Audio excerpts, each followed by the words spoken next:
vamos a revisar un tema que es sobre la utilidad y las limitaciones de las muestras de pacientes. Entonces, denme unos segundos, ya comparto acá mi pantalla. Listo. Ahí están viendo mi pantalla, ¿verdad? Listo. Bien. Entonces, como les venía diciendo, el día de hoy vamos a hablar sobre esa utilidad y limitaciones del uso de muestras de pacientes en la verificación de métodos.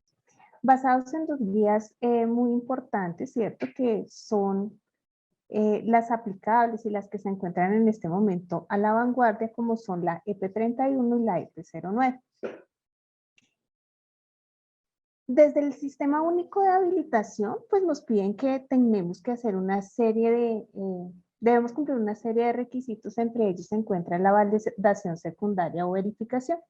Y es ahí donde se articulan tanto estas dos guías para dar cumplimiento a esos requisitos desde el marco regulatorio y habilitatorio. Entonces, ¿por qué es importante realizar esa verificación de métodos? Porque desde el sistema obligatorio de calidad hay un principio fundamental y un requisito que está asociado a ¿qué? A que debemos hacer una validación secundaria o verificación, donde en algunos casos vamos a utilizar, de acuerdo al atributo a verificar, muestras de pacientes. Recordemos, pues, tres conceptos fundamentales en estos procesos y que son la validación, la verificación y la evaluación. La validación es esa validación primaria, como su nombre lo indica, y es la que siempre va a realizar ¿quién? El fabricante, quien produce los reactivos de diagnóstico in vitro. La validación se caracteriza ¿por qué? Porque desde la validación se establece el uso previsto y los requisitos de desempeño. Es decir, que el proveedor de ese reactivo de diagnóstico in vitro nos establece cuál es la linealidad del método, cuál es su límite de detección, cuál es su imprecisión y cuál es el sesgo como tal que tiene desde la fabricación. ¿Qué hacemos nosotros desde el laboratorio? Hacemos lo que nosotros conocemos como la verificación. Esta verificación es comprobar bajo las condiciones propias del laboratorio cómo es el desempeño de esos requisitos que ya definió desde manufactura, ¿cierto?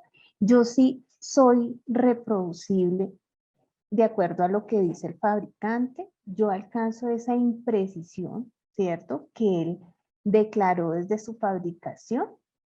Ese límite de detección o ese rango dinámico de medición, yo también lo puedo realizar en el laboratorio. Entonces, aquí nosotros desde el laboratorio, ¿qué hacemos? Esa comprobación y es lo que llamamos verificación o validación secundaria. Por otro lado, esta verificación se realiza ¿en qué momento en el laboratorio? Cuando hacemos un cambio de equipo, cuando introducimos una nueva prueba,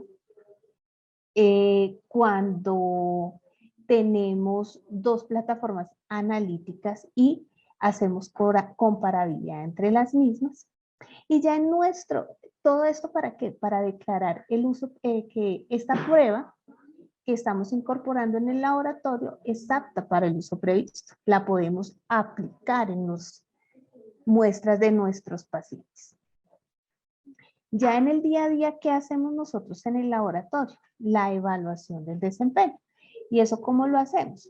A través de nuestro control de calidad interno, ¿cierto? En nuestras evaluaciones de nuestras gráficas de control, a través de nuestro software, la comparación que hacemos frente al grupo PAR y adicionalmente cuando participamos, ¿cierto? En las pruebas de evaluación externa o los ensayos de aptitud, donde vamos a ir monitoreando la veracidad del método a través del tiempo.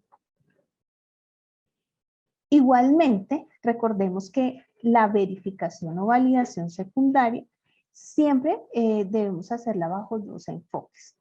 La verificación analítica y la verificación clínica.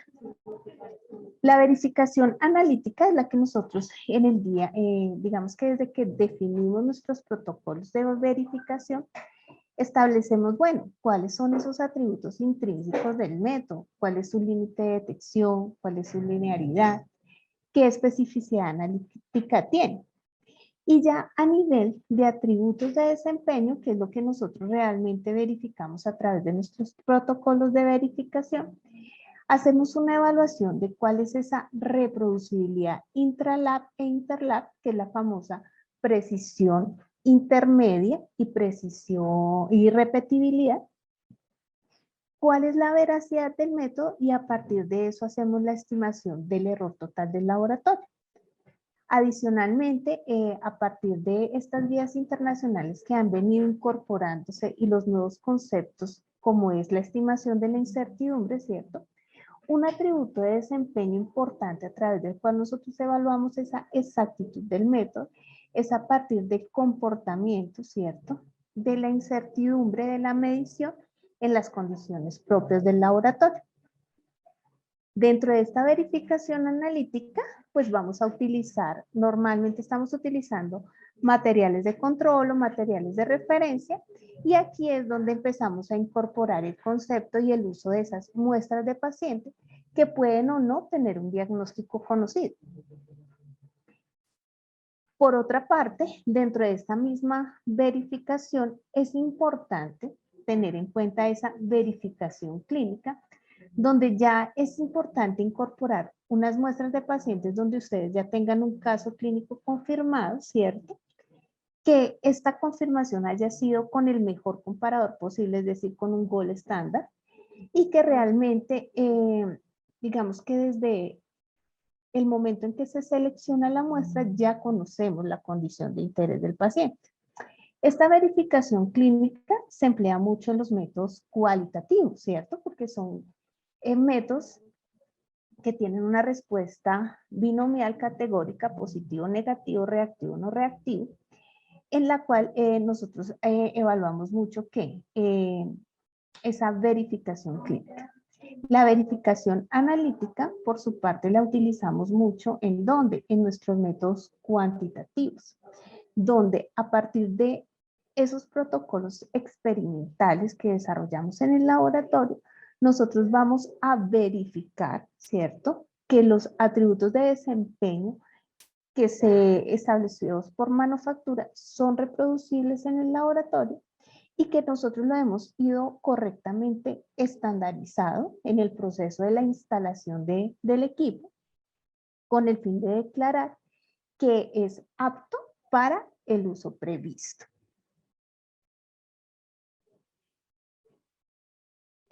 Adicionalmente, miren que cuando nosotros hablamos de las verificaciones de desempeño, siempre nos enfocamos en dos líneas importantes. Uno, que es la evaluación de la imprecisión, ¿cierto? O sea, vamos a determinar cuál es ese error aleatorio propio de la medición, donde nosotros hacemos dos protocolos generalmente. Un protocolo asociado a la evaluación de la imprecisión en condiciones de repetibilidad, que es ese mismo día, el mismo evento de calibración, el mismo operador. Y también evaluamos una precisión intermedia, ¿cierto? La imprecisión en condiciones de precisión intermedia, donde la evaluación de la imprecisión se hace en diferentes días, que es un periodo corto de tiempo. Vamos a evaluar diferentes situaciones, ¿cierto? Diferentes contextos del laboratorio donde podemos cambiar el operador, podemos incluir un evento de calibración. Lo único que no podremos modificar es ni el método ni el equipo y mucho menos la infraestructura. Aquí lo que más utilizamos son los materiales de referencia y nuestro control de calidad. Cuando ya hablamos de la verificación como tal, de la veracidad, ¿verdad? Entonces, en este protocolo también lo podemos hacer intralab, donde algunas guías establecen que utilicemos materiales de referencia o utilicemos los datos del peer group o hagamos la comparación de métodos a partir de de las muestras de pacientes. Entonces aquí empezamos a encontrar la utilidad y cómo las muestras de pacientes se van incorporando, ¿cierto?, en esos procesos de verificación rutinarios del laboratorio clínico. ¿Y por qué hacemos comparabilidad? Básicamente, la comparabilidad está muy ligada ¿a qué? Al enfoque de riesgo. Asegurar que exista esa seguridad y confiabilidad de los resultados que nosotros emitamos en el laboratorio. De nada sirve que el laboratorio tenga la mejor plataforma analítica, ¿cierto? Si no asegura esa comparabilidad de resultados, por ejemplo, entre sus sedes. Yo puedo tener 5 sedes donde tengo 5 plataformas analíticas, ¿cierto? Y tengo que asegurar con ese enfoque de riesgo que independientemente a la sede donde vaya mi paciente, yo le emita el resultado correcto. Porque es que el tema de la seguridad del paciente y la confiabilidad del resultado no está ligado solo al control de calidad y que los resultados en mi sede salgan perfectos, sino cómo aseguramos la utilidad clínica del resultado y cómo independientemente a la sede donde mi paciente asista, el resultado realmente asegure esa condición de interés del paciente y no es que, ay, no, es que en la sede norte el resultado de una glucosa me da 80 y si yo la mando a la sede sur, allá me da 60 y al oriente me da 90 y en el occidente me da 200. Entonces, realmente la comparabilidad nos debe asegurar que sí, definitivamente pues no me va a dar en las 4 sedes 90, pero que sí exista que el resultado sea comparable de tal forma que la variación analítica que exista realmente no impacte la calidad final del resultado. Entonces, ¿por qué es importante? Miren, aquí hay un punto importante porque es muy útil, ¿cierto?, hacer esa comparación con muestras de pacientes. Porque no solo utilizamos los controles internos y los materiales de las pruebas de ensayo de aptitud, que son materiales valorados. Primero porque existe algo que es muy importante y es el tema de la conmutabilidad. La conmutabilidad que nos asegura que, que haya sea equiparable, ¿cierto?, el material que utilizamos en nuestra verificación versus a la muestra rutinaria que utilizamos en el laboratorio para hacer ese tipo de diagnósticos. Entonces, cuando nosotros utilizamos esas muestras de paciente, aseguramos que esa conmutabilidad del material empleado en la verificación. Adicionalmente, como les decía anteriormente, necesitamos asegurar esa utilidad clínica del resultado. ¿Y cómo aseguramos esa utilidad clínica del resultado? Cuando ese resultado del paciente es comparable entre sí, es decir, vaya a la sede que vaya, o independientemente de la metodología o la plataforma en la cual se realice la prueba, el resultado sea el mismo. Aquí es muy importante también, por ejemplo, los laboratorios que manejan equipos de espejo, ¿cierto? Tenían su equipo principal y su equipo de backup. Acá la comparabilidad con las muestras de pacientes, digamos que coge un papel bastante importante. ¿Por qué? Porque finalmente nosotros, o los laboratorios cuando tienen equipo principal o backup, o tienen varias líneas, la muestra llega por la banda y uno no dice, ah, sí, es que este paciente que viene hoy a control, el mes pasado se lo hice en el equipo 1 o en la línea 1. No, él entra indistinto a cualquiera de las dos plataformas. Entonces aquí es donde uno dice, bueno, es muy importante asegurar que tanto acá como principal o esas líneas de espejo que manejamos en laboratorios aseguren que independientemente por donde vaya la muestra, el resultado realmente corresponde a la clínica y al diagnóstico que se requiere para el paciente.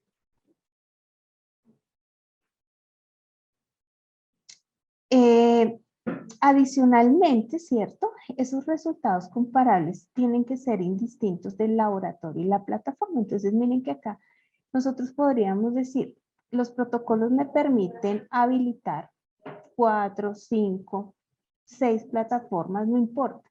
¿Qué es lo más importante de allí? Que independientemente de la plataforma analítica, esos resultados que sean comparables. Digamos que por eso soy como tan recalcitrante en esto, en que realmente siempre los protocolos de verificación nos tienen que asegurar, adicional a la precisión y la veracidad del resultado, esa comparabilidad entre los diferentes laboratorios, entre las diferentes plataformas analíticas.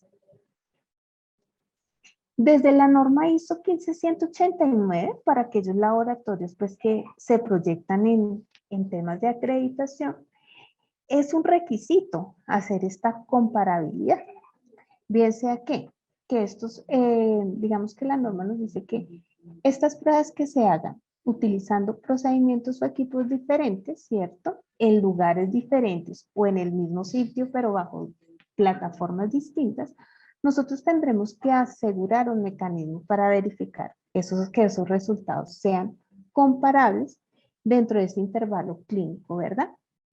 Y adicionalmente, que frente a esto nosotros tendremos que definir que un protocolo que nos permita establecer y asegurar esos criterios de aceptabilidad cuando procesamos muestras en paralelo y podamos definir si los resultados son comparables o no. Miren que desde el protocolo EP09, él me establece que usted mínimamente utilice 40 muestras de pacientes y que esas muestras de pacientes, ¿qué características deben tener? Cubra el rango entero del método o el famoso RAM, rango analítico de medición. Y que dentro de ese rango analítico de medición, pues usted, ¿qué tiene que cubrir? Pues el espectro de las diferentes enfermedades que ustedes puedan, que estén asociados a ese mensurando, ¿cierto? Entonces, por ejemplo, la glucosa, que es como el mensurando que todos, o que la mayoría de laboratorios, por no decir que todos procesan. Cuando yo hago una evaluación del rango dinámico, ¿cierto? O del rango analítico de medición, pues yo voy a tener muestras de concentración baja asociadas a ¿qué? A una hipoglicemia, por ejemplo. Concentraciones normales, donde está en teoría el 95% de la población.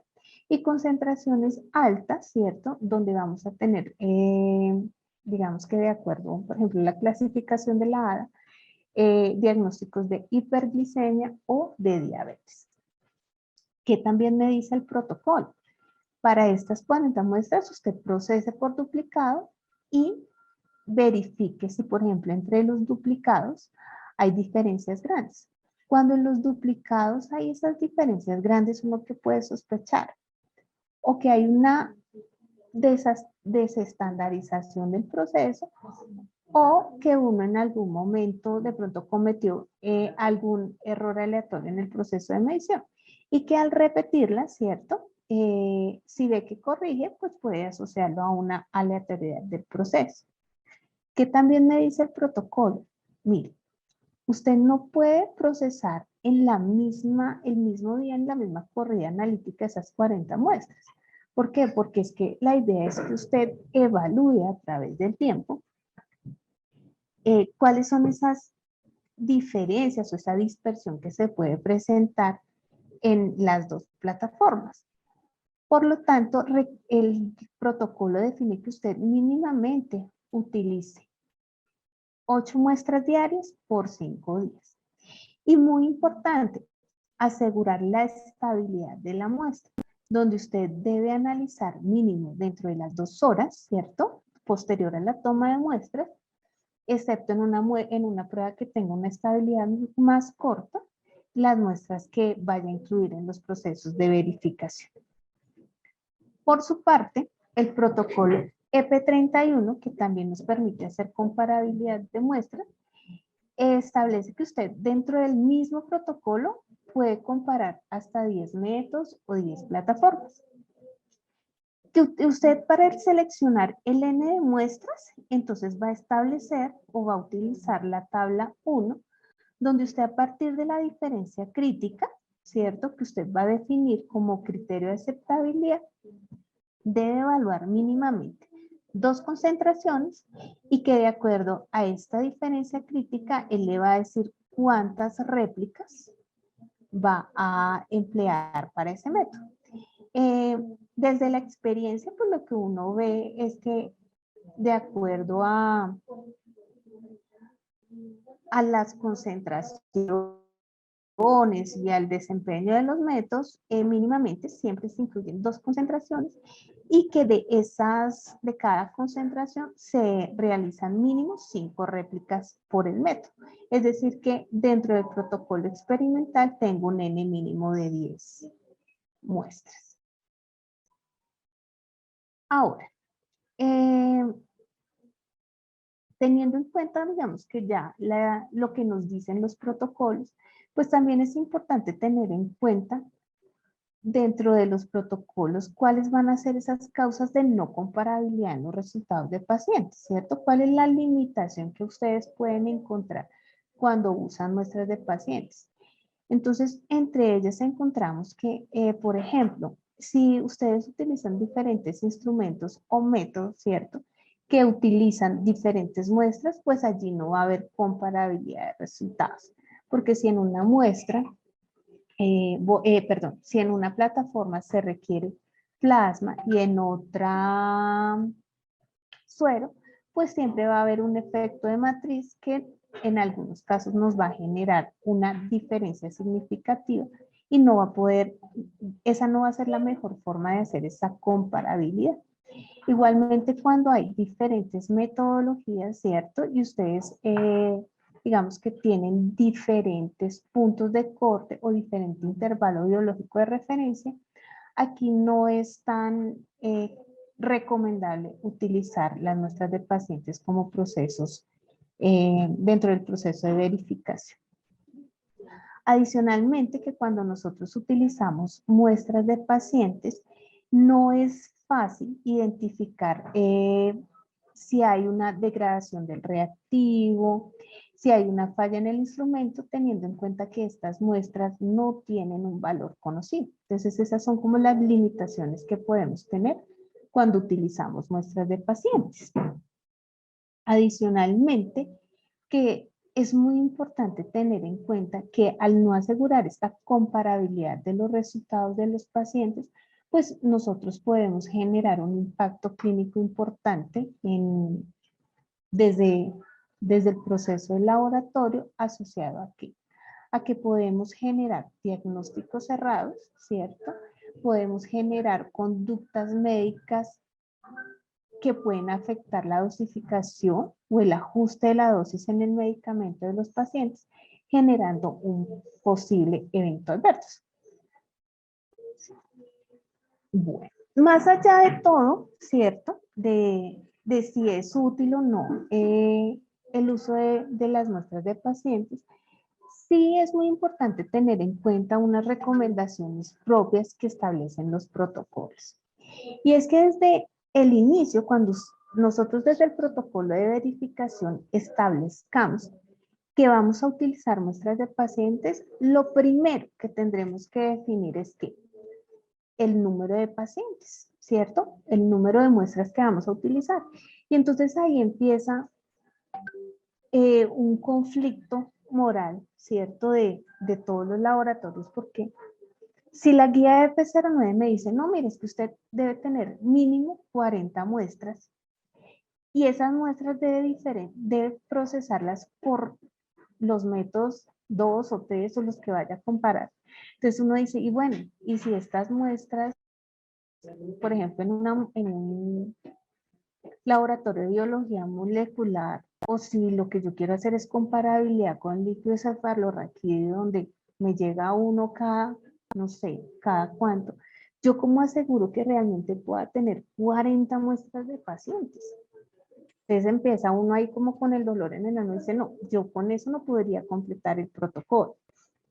Igual es una recomendación del protocolo y si uno se quiere alinear a algo, pues tendrá que establecer si es viable o no ese número de pacientes.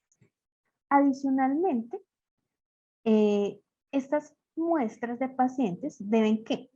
Cubrir todo el rango dinámico. Esa es la recomendación y esas son las condiciones ideales. Esperando pues que esa es como la aplicación rutinaria del laboratorio. Sin embargo, volvemos a nuestra realidad de los laboratorios. Hay pruebas en las que definitivamente nosotros o no encontramos positividad o realmente no tenemos concentraciones demasiado altas para poder evaluar todo el rango dinámico. Adicionalmente, dentro de los protocolos a veces también son susceptibles a decir, no, tranquilo, entonces si no puede con 40, haga mínimo 20, pero selecciónelo pues cuidadosamente. Y entonces uno diría, sí, claro, ahí sí, menos es más. ¿Qué prefiere usted tener en el laboratorio? Procesar 100 muestras de pacientes, todas en concentración normal, donde usted no va a evaluar sino un rango específico de la prueba. ¿O prefiere tener 20, donde yo tengo concentraciones altas, bajas, concentraciones altas, bajas o normales, y que me van a permitir permear mejor el desempeño? Entonces a veces uno dice, pues no tengo 40, puedo tener 20, pero que me hacen más robusta, ¿cierto? La calidad del protocolo ejecutado y realmente me van a permitir evaluar de manera consistente el desempeño del método. Aquí entramos también en una dualidad, porque los protocolos me dicen, oye, monte siempre por duplicado. ¿Y por qué monte por duplicado?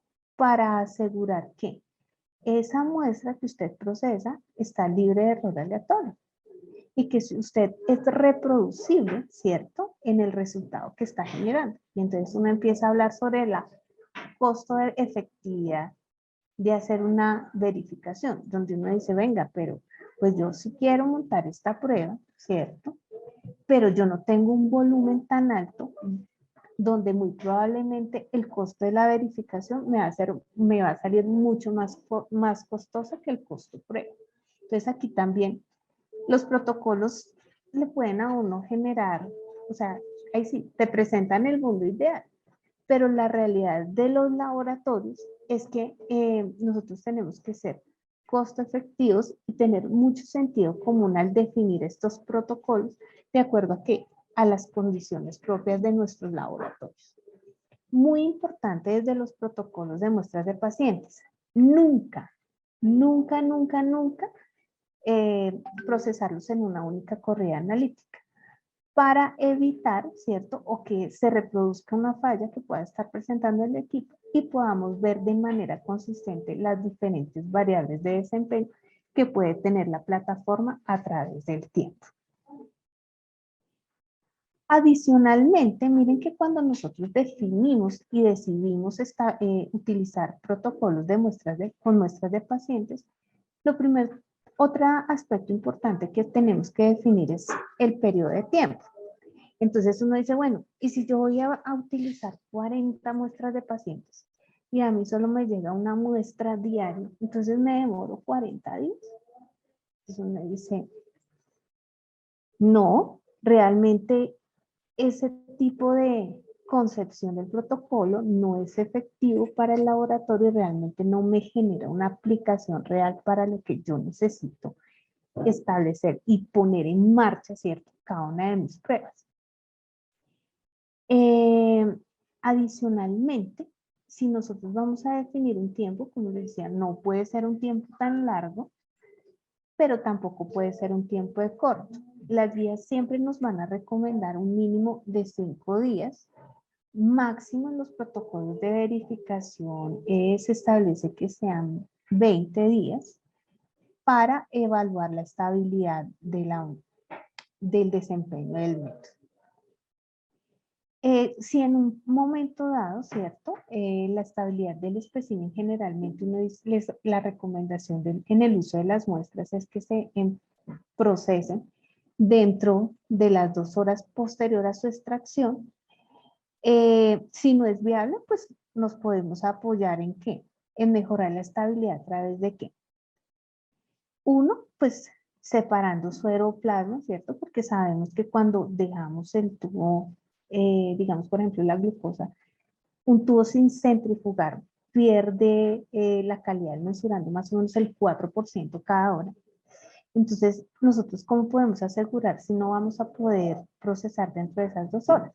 su estabilidad a través de, ¿qué? De los procesos de centrifugación y separación de la muestra, y de acuerdo a la estabilidad del mesurante establecido del fabricante, podemos conservarlas por determinado tiempo a refrigeración o a congelación.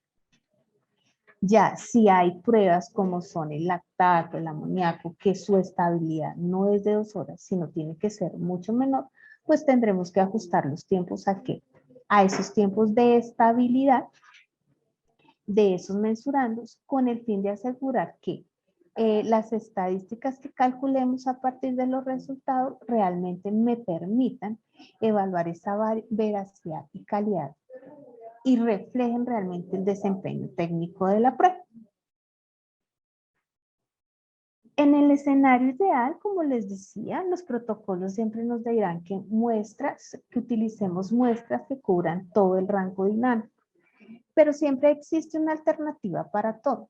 Y eso es, digamos, lo que hoy vamos a revisar, porque más allá del protocolo y que yo les venga a contar qué dice el protocolo, ¿cierto? Es qué escenarios alternativos tenemos para dar cumplimiento, uno, al requisito habilitatorio, dos, que pueden ser también los requisitos de los entes de acreditación y certificación, pero adicionalmente que esos escenarios alternativos respondan a las necesidades y al comportamiento propio, a las características propias del laboratorio. Entonces siempre tendremos una segunda opción que sea técnicamente aceptable y que nos permita hacer esos procesos de verificación con muestras. Entonces cuando nosotros no tenemos, ¿cierto? Cómo cubrir ese rango analítico de medición, hay un escenario alternativo y es que utilicemos a partir, ¿cierto?, de la concentración del control de calidad que usó el fabricante para el estudio de precisión, nosotros empleemos unas muestras muy cercanas a ese valor que él me dice frente a ese valor medio que está definido por el fabricante, más o menos el 20%, o a partir del nivel de decisión clínica, usted utilice una muestra o muestras que estén dentro del más o menos el 20% de ese nivel de decisión clínica. ¿Y cómo se aplica eso? Mírenlo aquí. Entonces digamos que tenemos un mensurando, ¿cierto? Cuya gran media o su perfil de precisión tenía una concentración de 50.9. ¿Qué me dice ese escenario alternativo?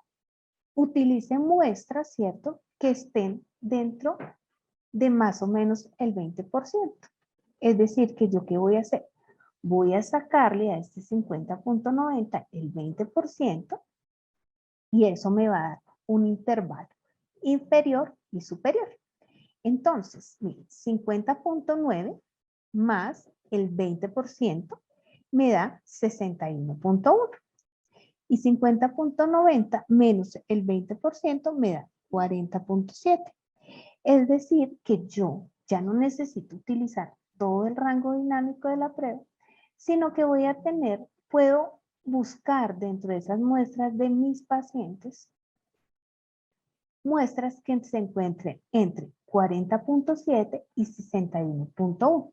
Y ahí delimito un poco mejor ese intervalo de las muestras que voy a utilizar en mi proceso de verificación.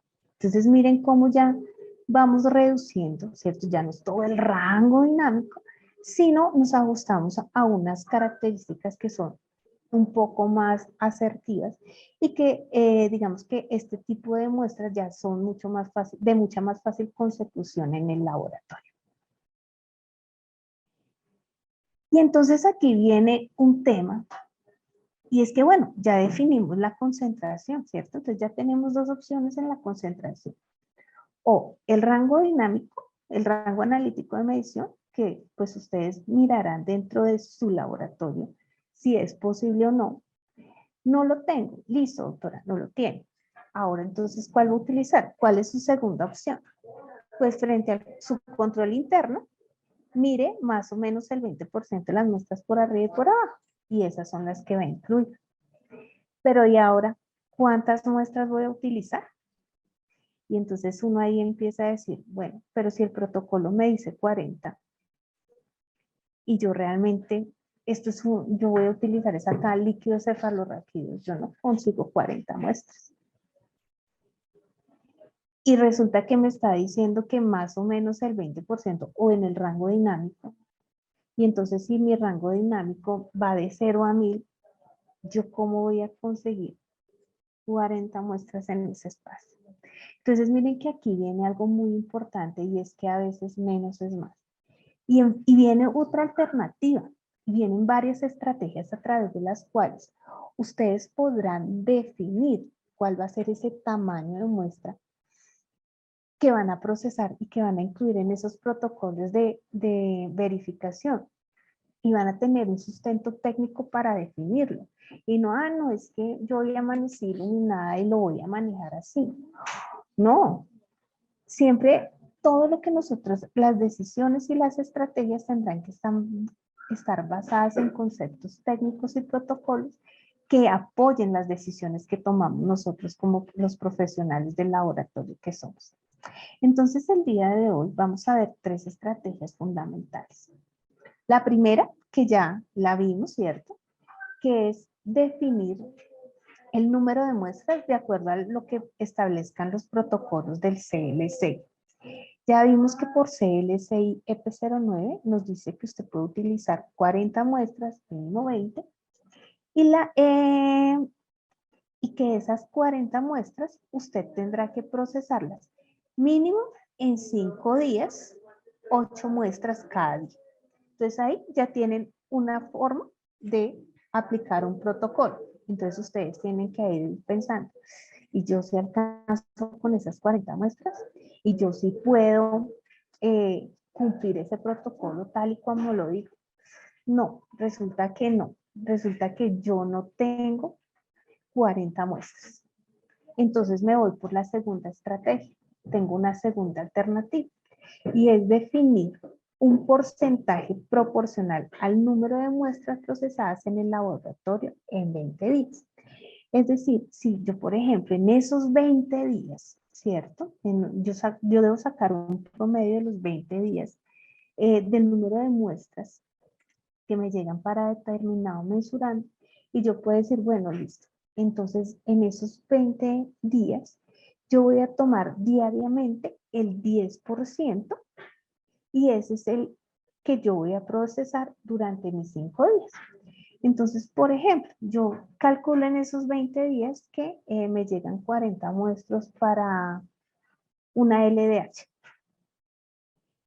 Entonces, si me llegan 40 muestras, ¿cierto? Entonces yo digo, no, me llegan 40 muestras diarias, yo voy a seleccionar el 10%. Y ese 10% ¿qué son? 4 muestras. Y voy a procesar 4 muestras durante 5 días. Y obtengo un N total de 20. Es un poco más racional, es un poco más costo efectivo para el laboratorio. No, definitivamente de pronto eso del porcentaje como que a mí no me da y yo quiero una estrategia un poco diferente y que me permita, ¿cierto? A partir de las especificaciones del método, establecer cuál es mi tamaño de muestra. Porque es que miren que ahí es cuando uno empieza a entender la importancia de la información que me da el inserto. Y si el inserto tiene, si ya manufactura pues definió una imprecisión, estableció su sesgo, pues yo tengo que partir de ese perfil de precisión. ¿Para qué? Para definir cuántas muestras realmente se hacen necesarias se hacen necesarias procesar para hacer un buen ejercicio de verificación. Entonces ya no lo hago ni al ojo por ciento, ni al protocolo EP31 y EP09, que es general para todos los métodos, sino a partir de las características propias de del método que yo voy a introducir en el laboratorio.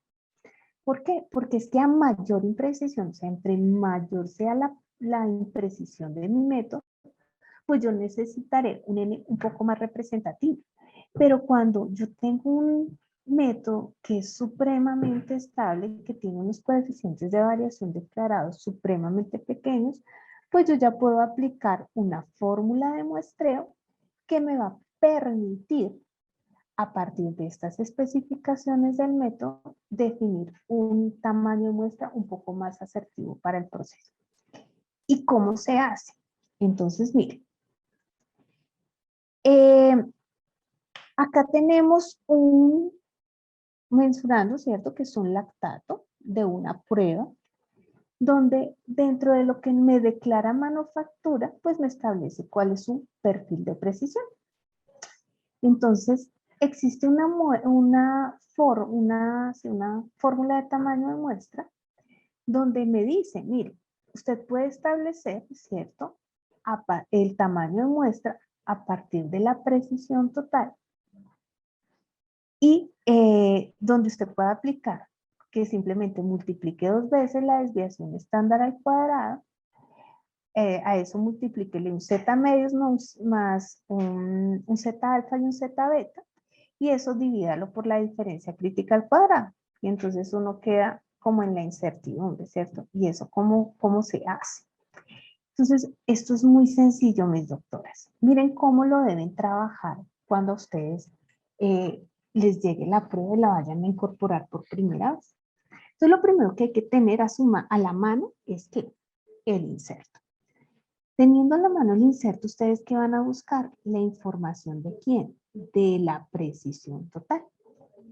¿Y qué van a evaluar? ¿Qué niveles, cierto, de concentración aplicó el fabricante? Entonces, miren, para el lactato, él tiene un nivel 1 de 13.1 y un nivel 3 de 53.3. Ah, bueno, perfecto. ¿Dónde se mueven mis pacientes? Sobre esta concentración. Entonces, ¿yo qué tengo? Un valor medio. Tenemos la media, 13.1. Que también vamos a mirar del inserto. ¿Cuál es la desviación estándar de la precisión total? Ah, venga, yo miro cuál es mi desviación estándar. Aquí la tengo, 0,749. Si el inserto, recuerden, si el inserto tiene la precisión dentro, intra e inter, ¿ustedes qué tendrán que hacer? Sumarla y calcular la precisión total. Listo. Resulta que tenemos dos constantes, ¿cierto? La Z alfa y la Z beta. Estas zetas son constantes estadísticas que se aplican en las técnicas de muestreo para definir niveles de confianza. Para establecer un nivel de confianza del 95%, que es donde más trabajamos en el laboratorio, él dice, aplique una Z alfa de 1,96 y una Z beta de 0,84. Entonces estas dos son constantes. Adicionalmente, entonces usted ¿qué debe definir? ¿Cuál va a ser la diferencia crítica, cierto? ¿Dónde usted va a establecer el criterio de aceptabilidad del método? Entonces, recordemos que nosotros siempre establecemos que nuestro valor máximo permitido, ¿cierto? Donde comparamos los resultados de nuestros métodos de verificación, están ligados ¿a quién? Al valor del error total. En este caso, siempre desde la EP31 nos dice, mire, usted no se compare sobre el error total absoluto.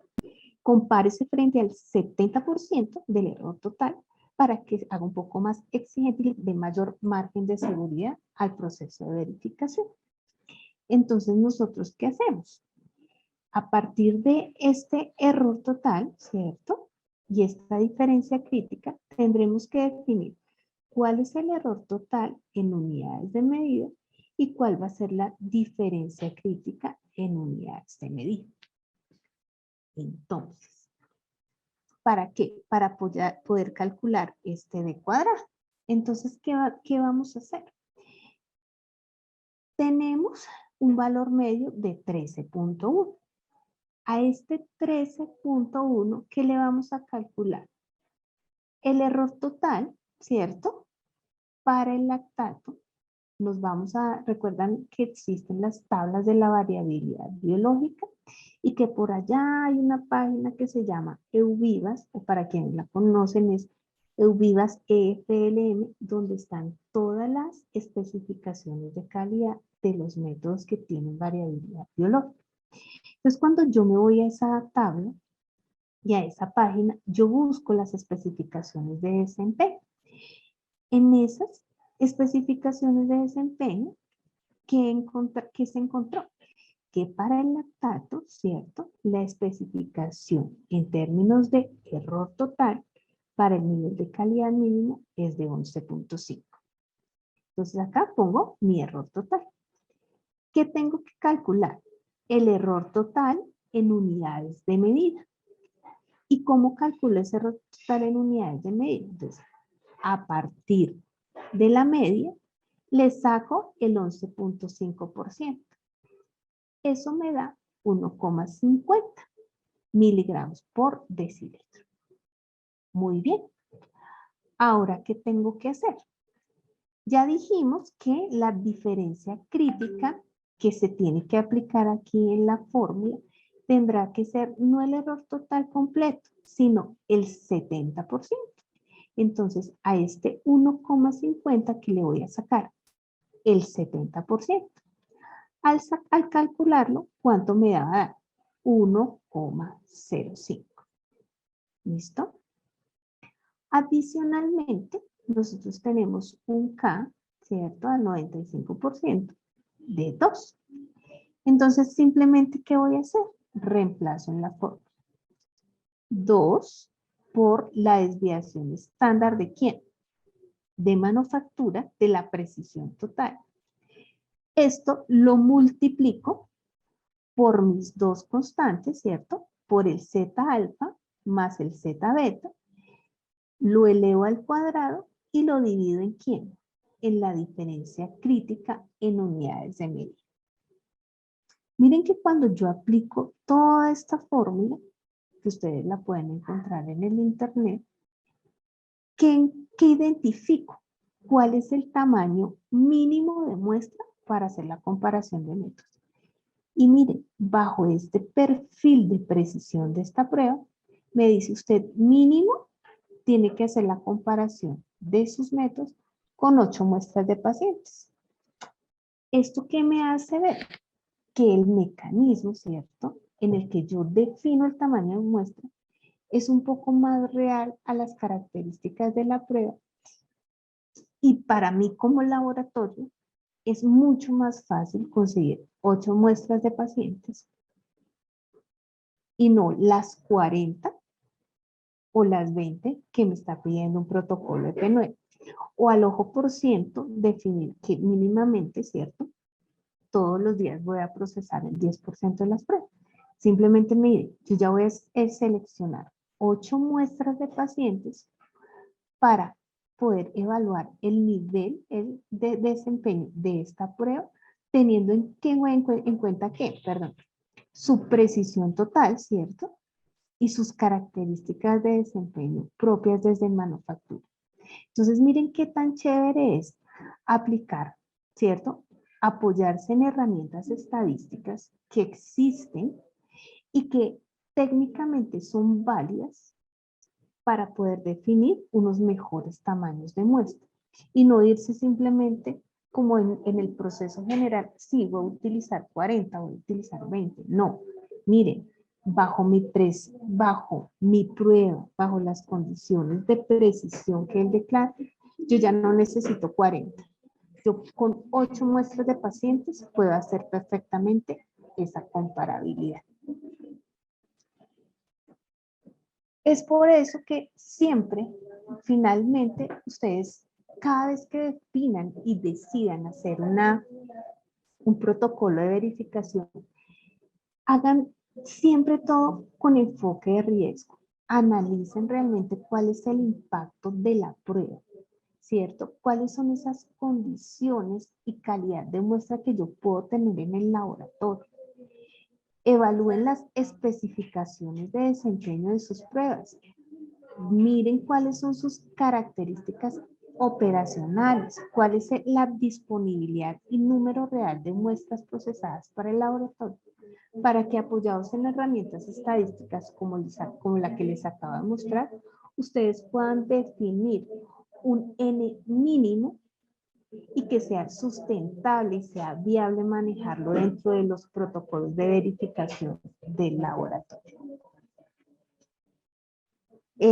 Con esto pues ya terminaríamos. Realmente aquí lo más importante es que más allá del protocolo, de la estadística, tengamos mucho sentido común y miremos mucho esto, esas características operacionales, ese enfoque de riesgo, esa disponibilidad de pruebas, de muestras que realmente yo pueda tener en el laboratorio para ser más asertivos en la selección de las muestras que va a utilizar en la comparación y que realmente el protocolo se centre en muestras que son clínicamente válidas y que realmente me van a permitir evaluar el desempeño analítico de mi prueba.